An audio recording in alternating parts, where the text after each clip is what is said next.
Ja ku rikthyem në këtë pjesë të tretë të Fan Clubit Live, ku në studio me ne tani është Aldo, i eliminuar i mbrëmshëm i Big Brother VIP 4. Përshëndetje dhe mirë se erdhe në Fan Club.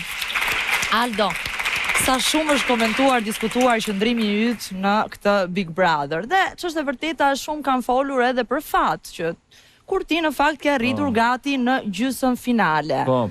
E vura re kur dola, Hedi, e vura. Çfarë pikërisht, çfarë mendove? Shumë njerëz. Po jo, vura re këtë, domethënë, unë me sa mbaj mend, mund të kem kaluar mbi 15 nominime.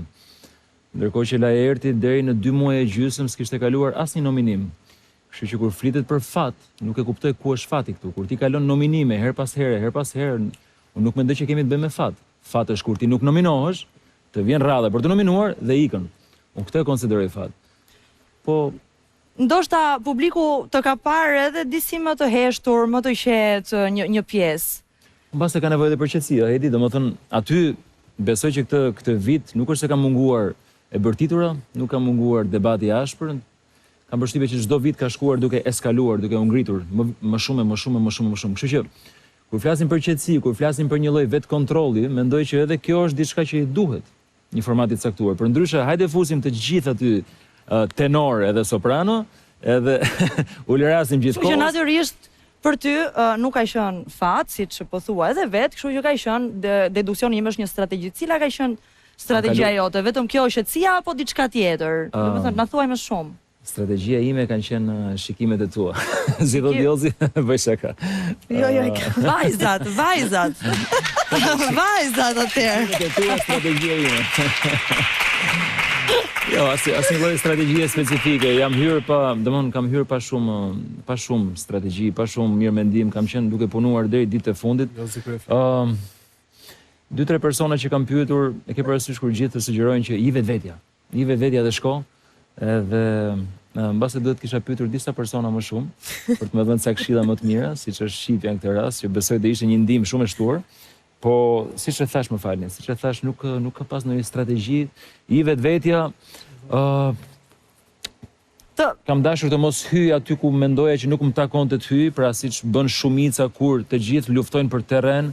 Dhe aty ku shohin që ndodh diçka duan të fusin gjithë hund. Por të ndalojmë atëherë pak te vajzat, okay? Në fillim ka qenë Livia, pastaj një pëlqim për Rizartën dhe në fund ka pasur edhe një deklaratë për Danion. Do t'i marrim pak të gjitha me radhë të flasim pak. Ta nisim nga fund. Dhe një tentativë drejt Olës, se harrova. Okej.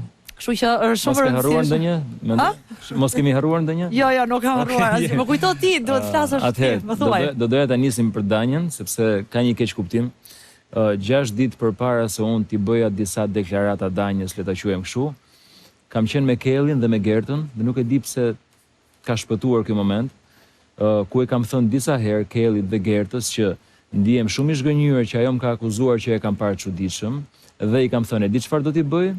Do ta pranoj që e kam parë çuditshëm, dhe akoma më shumë do t'i deklarohem që kam rënë brenda me të, vetëm për të parë si do sillet me mua, për të parë nëse e ruan ajo standardin. Tash një pjesë e publikut e bëre shumë mirë që e sqarove, sepse një pjesë e publikut ka menduar që kjo është një deklaratë e vërtet. Jo.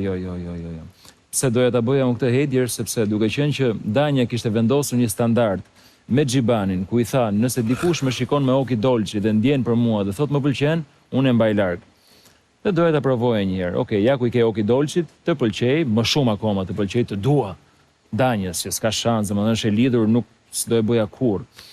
Po do t'i që nuk më mbajti do një distancë saktuar, dhe fillova të ndjesha keq unë, sepse nuk doja ta nxirja keq atë duke e sulmuar për atë pikë. Po, siç duket nuk është sqaruar videot janë aty, Kelli është aty, Gerta është aty, janë videot gjitha. Meqenëse se jemi tek Danja dhe ka pas edhe ajo në fakt një deklaratë që të interesante që ka goditur, ka pasur komente për të dashurin e saj jashtë asaj shtëpie Redin, e ka bërë një këtë deklaratën gjatë intervistës në Top Albania Radio, ku ka thënë se Redi nuk e di nëse ky çun më pret mua jashtë, ne kemi një reagim që unë tani do të lexoj pikërisht të Redit, të shohim se si qëndron situata dhe nga ana tjetër. Atëherë, reagimi i partnerit të Danjës. Na e ka dërguar për Fan Club në mënyrë ekskluzive. Danja është ajo vajzë e cila ka arritur deri këtu prej vlerave të saj. Për çdo që përpiqet të përbalt figurën e saj, veprat flasin më shumë se fjalët. Sikur se ka qenë e dukshme dhe në debatet që ka pasur brenda shtëpisë, as ka zgjedhur kur të ul dikë, sikurse a kanë ulur atë. Dhe për më tepër, ajo ka falur më shumë se kushdo në atë shtëpi. Mendimi im gjithmonë. Jam krenar për të, Danja më ka mua, unë kam atë, kjo na mjafton. Redi. Aldo, kuptove diçka në rreshta, apo diçka ndoshta edhe për ty kur ai flet për Danjën? Nuk mendoj që e ka për mua, shumë e respektueshme, besoj që është qëndrimi që duhet ketë një partner ndaj partnerit.